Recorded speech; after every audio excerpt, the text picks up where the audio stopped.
offense to Burkina Faso, currently 64th in the FIFA rankings, I do not want to see them lose 8-0 to Spain in the 2030 World Cup. Michael, what is your biggest advice to people who come and visit to New York? Go to Times Square, spend as much time possible in Times Square. No, I'm kidding. Avoid it like the plague.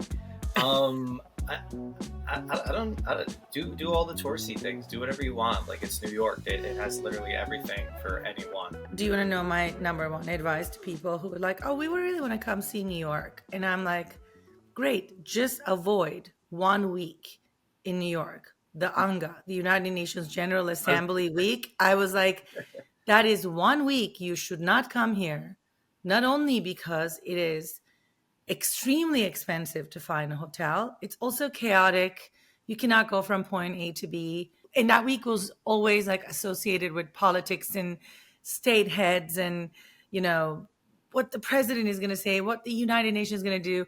And I think this year's version was so intricate and, you know, related to our topic because Gianni Infantino, the president of FIFA, was as prominent as some of the presidents during the United Nations week. He met with the president. He met with a bunch of state heads. And I don't know if you caught a glimpse of his reel that he just released a few hours ago. I was thinking, let's talk about Gianni's UN week and what that means for soccer. I'm Asli Pelit, the Athletics woman soccer reporter. And I'm veteran sports journalist Michael LoRé. And this is Finance of Football.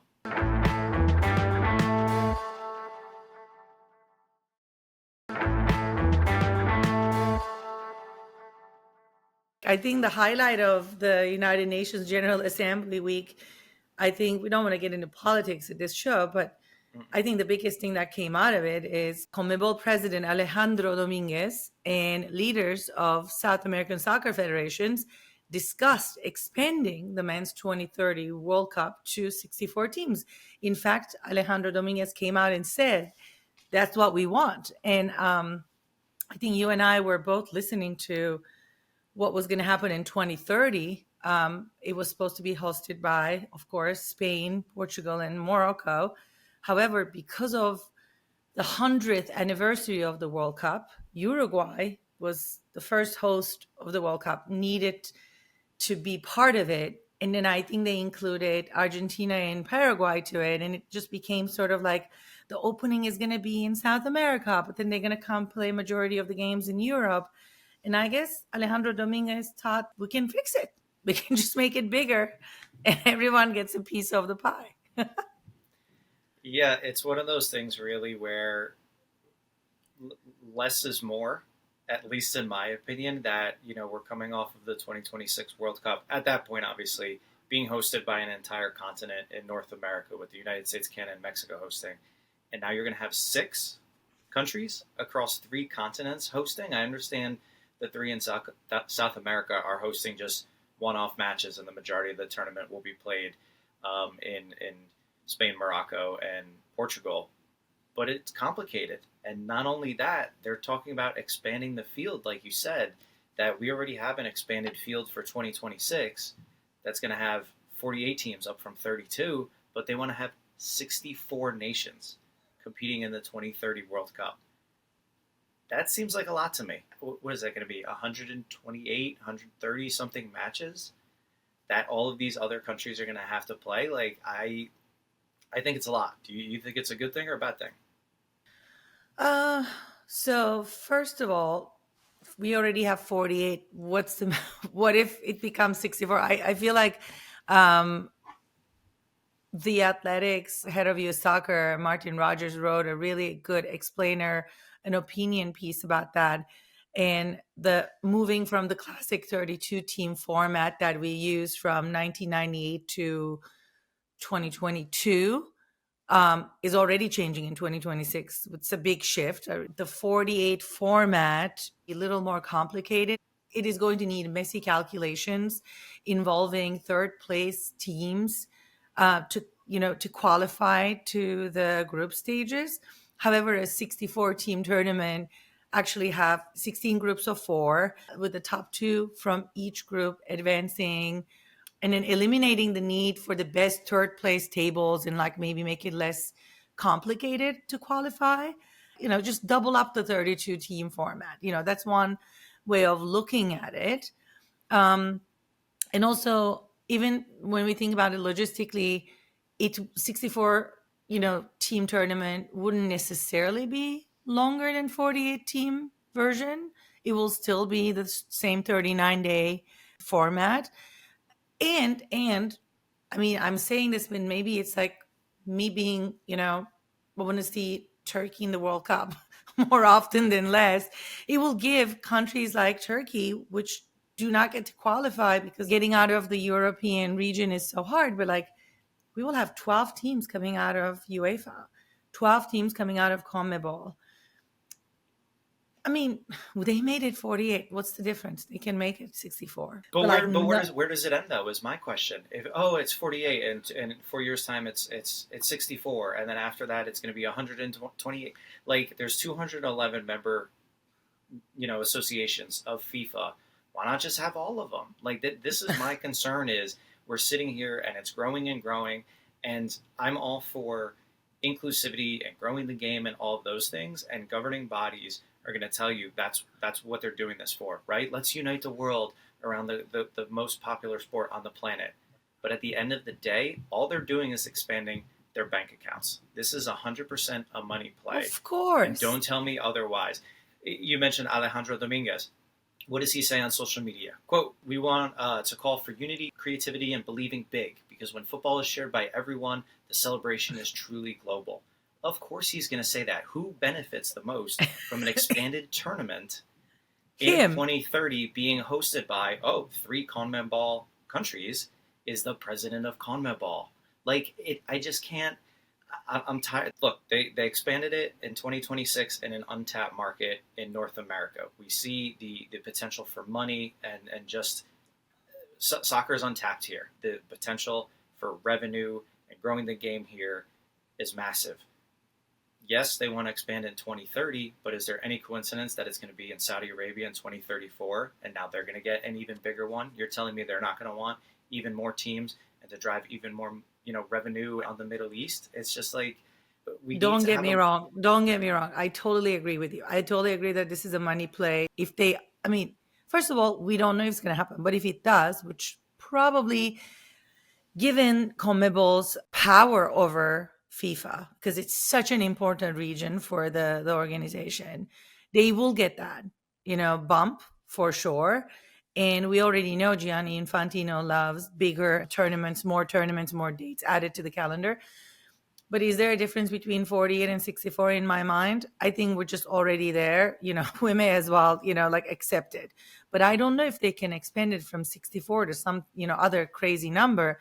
Because then, like you said, the quality will be so diluted. No one will watch this anymore.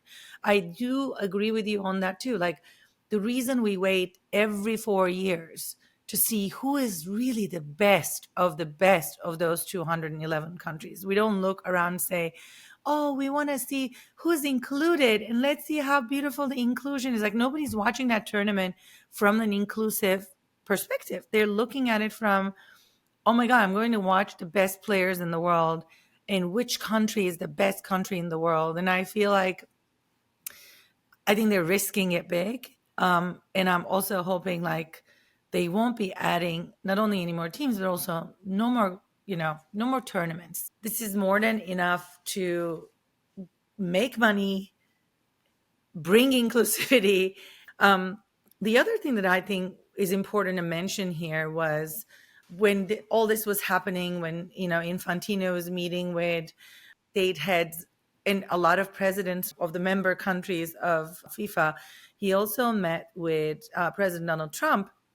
And I thought President Donald Trump's threat to some of the blue states, if they weren't handling the security tightly, he would change the venues. What do you think about that? Like, is that even possible at this point? Like, we're months away from a World Cup, stadiums are picked. What would that mean from an organizational perspective?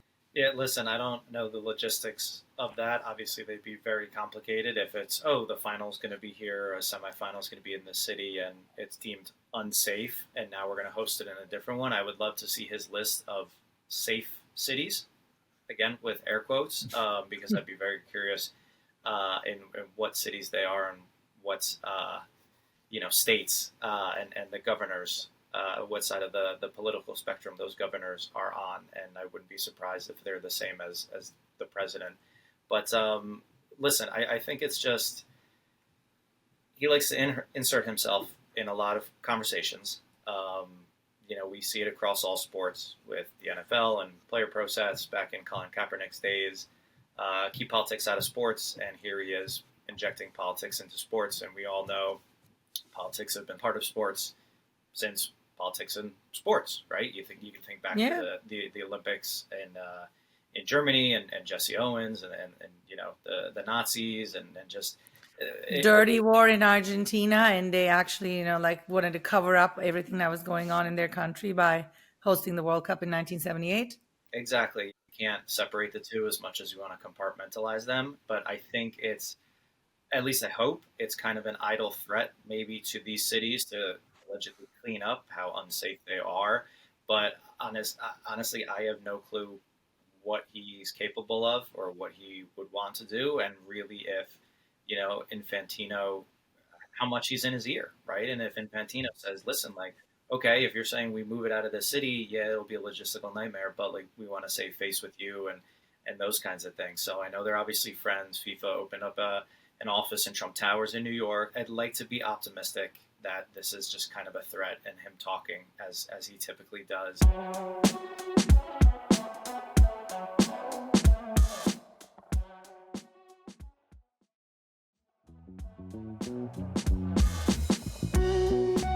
Let's look at the money. FIFA itself, like they said, they expect to bring in 13 billion over the 4-year 2023 to 2026 cycle. This includes revenues from the Women's World Cup, this past summer's Club World Cup, and their whole annual licensing and sponsorship income.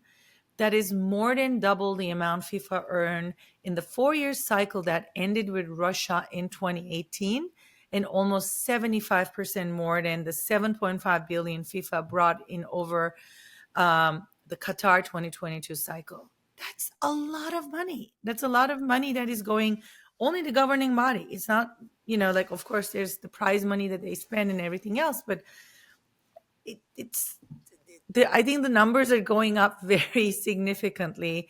Of course, when you add more matches, more dates into it, but like we all know why we're even discussing this topic. Somebody is thinking they didn't get the fair share of the pie, and I feel like that's Alejandro Dominguez saying, how can I bring more money to my region? What can I get out of this? One game is not enough. At the end of the day, it's how much money can we make. And if you're CONMEBOL or any of the other federations and you want better representation at the World Cup, then you invest in facilities, in grassroots programs, in player pathways, in coaches pathways, all of those things so you can get your nations to qualify. No offense to Burkina Faso, currently 64th in the FIFA rankings. I do not want to see them lose 8-0 to Spain in the 2030 World Cup. Again, if anyone is from Burkina Faso, no offense, but also if you qualify, great, then you made it, right? Saudi Arabia beat Argentina in the last World Cup, but then Argentina went on to win the whole thing. What did Saudi Arabia do? Anybody remember? No, I don't, because they didn't do anything after beating Argentina in that first game. Argentina and Messi came back with a vengeance. There will be opportunities. Michael, just don't go to a Saudi Arabian embassy anytime soon, okay? Yeah, that's true. Sorry, guys, but it's true. If it was Turkey, even if it was the U.S., I don't care what nation it is. If you No, do I not know you qualify mean. for the World Cup, this isn't a participation. Hey, let's all kumbaya. Everybody gets an opportunity to play. There's qualifying for a reason. There's qualifying at Wimbledon. There's qualifying in golf tournaments. If you want to make the Masters, you need to qualify. You need to earn your spot. It isn't every professional golfer gets to play in the Masters. So this isn't every nation gets to compete in the World Cup. If you want to do that and have a truly global World Cup with all 211 member nations, then you get rid of qualifying and you have some 3 month, 4 month long competition that is then the World Cup. If you really wanted to do that, but then you get rid of everything else, and then that also, oh, by the way, completely affects the domestic season. So Of course. you need to find a balance. And that's why UEFA is totally against this proposal. One of the first reactions came from UEFA President Alexander Seferin, who said expansion was a bad idea. He was also against, if I'm not wrong, the 48 team format as well. He wanted to keep it as is because he also understands very well what that means for his domestic leagues and also the competitions that he's hosting, such as Champions League and the Euros. He doesn't want to dilute the quality of his game or importance of those tournaments. And he probably does feel like the players will be too tired to perform when they have to come back and then have to play again. Like you said before, they're just going to burn out. Their careers are going to be shorter. There's going to be further injuries, and it's just one of those things where it's are you not entertained? Are you not entertained? Are you not entertained? Is this not why you are here?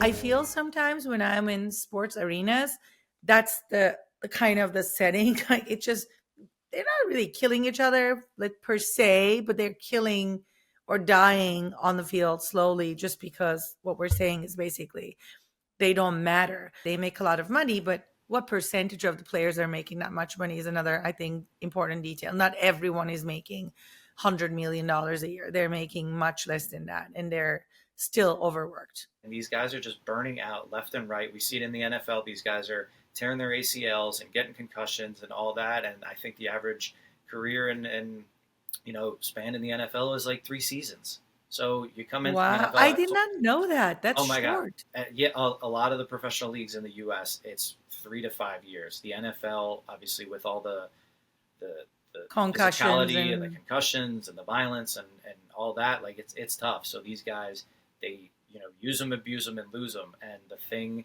in all sports and really anything really is it's the next man up attitude, right? And the NFL knows, hey, if this guy gets hurt and tears his ACL because he's playing on artificial turf instead of natural grass, the next guy's going to step up, and then it's this great underdog story. And then when the guy comes back from his ACL in a year or two, it's his great return, right? And we've seen it. Or not, they don't know. Yeah. Oh, he was a bust. Well, he was a bust because he tore his ACL, 3 weeks into the season, kind of thing.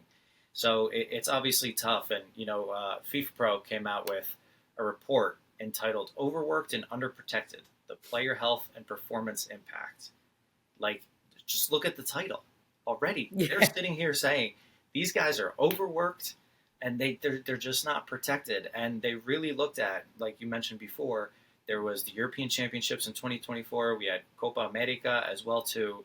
And I forget the exact sample size, but 14% of the Euro participants in this sample size hit the recommended 28 days of off-season rest before the prior season. And that was 9% for Copa participants who play in the top 5 leagues in Europe. So you're telling me 9% of those guys that play in Europe and also played in Copa got the recommended 28 days of off-season rest. And they have doctors, top doctors all around the world. These aren't just numbers that they're throwing out. These guys are overworked. And also they're traveling. Like imagine you play in a European league, your national duty qualifiers are in South America. It's like a 12-hour flight. 24 hours, you play, you travel within South America. It's an insane amount of work. And people don't even think about that. And yeah, sure, if you're flying on a private jet or whatever, it still takes a toll on your body. It messes up with your sleep, all those things. So in that report I cited before, Enzo Fernandez from Argentina, he accumulated 195 hours of travel during 29 journeys, spanning 149,010 kilometers last season. Between his regular season travel plus going back and forth to Argentina for friendlies and qualifiers. Yeah, that's a lot. And again, Okay, yeah, great. I go out and I play soccer, and then you hop on a plane. You need recovery, you need massages, you need a proper, it's circulation, it's all of those things. Again, you're not a robot. You can't just turn it on, turn it off, ship me on a plane, and send me to the next place to play. It is very tough, and these young players who are now getting an opportunity, basically their careers are going to be stunted because they're just so overworked. And by the way, their bodies are still growing, right? Like, you think about, men mature later physically than women do, probably mentally and emotionally too. But, look at... Thank you for accepting that. No, of course. Listen, I agree. I wholeheartedly agree. But look at, Lamine Yamal. He's a teenager, and he's still growing. Like, he's tiny still. He is still growing, and it's like he's going to be jetting all around the world, and the World Cup, and Barcelona, and Champions League, and all these things. That has a physiological effect on your body as you're growing into maturity. Like, there's a lot at stake here, but at the end of the day, it's, well, we can make an extra, $500,000 if we host this tournament. Like, who cares about that? And that's the thing that kills me. And, I am going to be extreme in saying this, is going to kill these players eventually at some point. We've seen players drop on the field due to various other issues, and there's going to be more and more issues that these guys are just completely overworked and are just going to faint, knees buckle, and just be like, I just want a day off. If you're listening to us, you listen to this conversation, please send us your thoughts. Like, do you want a bigger World Cup? Do you want a 64-team World Cup? I know Michael and certainly I, we are not, on board with this plan, but we want to hear from you. Perhaps you have different ideas. You know how to follow us on social media. I think it will be worth sharing these thoughts from our listeners. Don't you think, Michael? Especially if you're from Burkina Faso. Or Saudi Arabia. Or Saudi Arabia, yes. This was a great chat as always. Let's recoup again and see what the world is going to respond to the 64. We haven't heard really the backlash or the commentary except UEFA. So we'll see if Alejandro Dominguez is going to get what he asked for, right? Yeah. Yeah. Speaking of rest and days off, I'm going to go to sleep right now because I'm exhausted.